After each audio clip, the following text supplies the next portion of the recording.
Hi, and welcome to another Wednesday's Word. My name's Tim. I'm the pastor at Cascade Christian Reformed Church in Marysville, and we're going through the Gospel of Luke. In Luke chapter 5, you see Jesus calling his disciples. And I noticed something this past week as I was studying it that I never really picked up on before. It might be a minor thing, but I think it's helpful.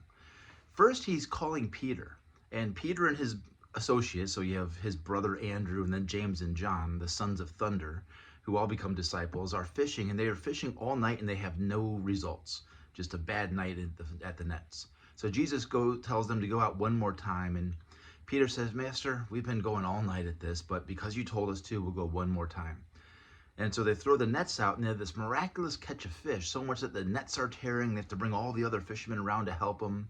And Peter's reaction is to go to Jesus and say, get away from me. I'm a sinful man. There's something about Jesus and the way he revealed himself, the way Peter sees that Jesus is in control of nature, his providential power to bring fish into the nets. He knows that he's not worthy of this, so he says, I'm a sinful man, get away from me. And then you have a couple of miracle stories where you see Jesus approaching those who are demon possessed, and one man who's paralyzed, and they dig through the roof, who are bringing people to Jesus for healing. And after bookending this is you see the call of Levi. And it's almost the flip-flop of the Peter story, and that's what really drew my attention. When Levi, who's also called Matthew, Jesus goes up to him while he's a tax collector sitting at his booth, and he says, follow me. And Levi does. And then he has a big party, and I think Matthew elaborates this on a little bit more, but Luke hints at it, where he invites Jesus to go and eat with all of his tax collector friends. And the teachers of the law are sitting around looking at Jesus saying, why is Jesus with these sinners? And look at the difference. When Peter sees Jesus, his confession is, I'm a sinner.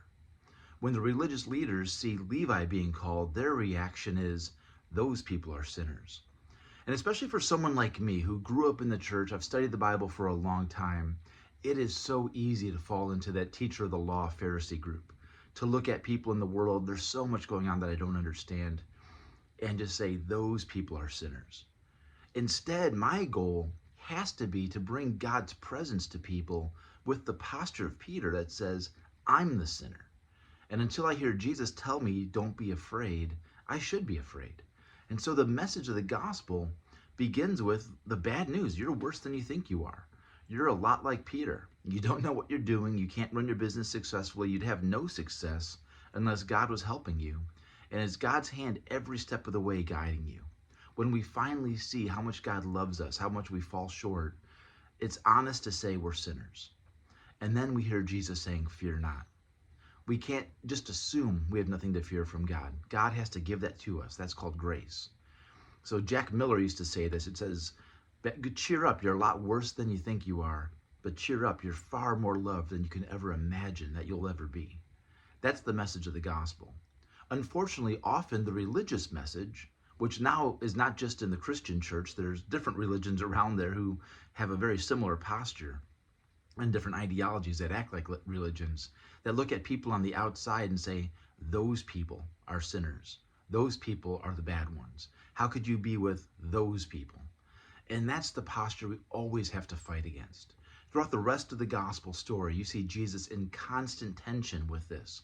Then as you go through the early church in the books of Acts and Paul's letters, you see that tension keeps growing, where you have the insiders who feel entitled to God and the outsiders who are brought in by sheer grace.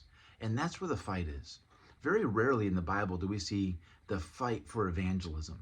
The Bible story is that when people hear this good news, they will naturally be attracted to it. And that's been my experience. I've never been a great evangelist. I haven't seen, Billy Graham levels of success, or even, Joachim Graham, whoever you might think of. I have not had huge successes, but we've seen some people come to the Lord.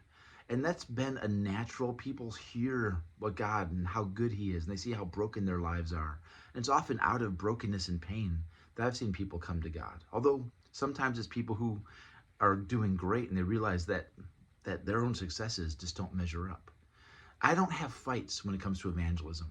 The fights I've seen in ministry and the fights I've dealt with colleagues about are the entitled insiders who aren't getting things their way, who don't want sinners. In my very first church, we started seeing a lot of people come into the Lord. And the complaint we got was women couldn't leave their purses in the pews anymore because they didn't know everybody. They didn't like that. They wanted just to have their same people so they could leave their valuables around and not have to worry about, someone who they don't know potentially picking up their purse. That's where the gospel breaks down, where community breaks down. And so as you go through the Gospel of Luke, what I'd encourage you to is to look at how Jesus approaches sinners and how people outside of Jesus' circle approach sinners. And that's where you see the difference. Jesus sees sinners and he confronts their sins. He tells the woman caught in adultery, sin no longer, go and sin no more. But he also says, I don't condemn you. So there is sin, but there's also grace. People outside the church often only see the sin. And honestly, there's some inside the church that only see the grace and refuse to talk about sin.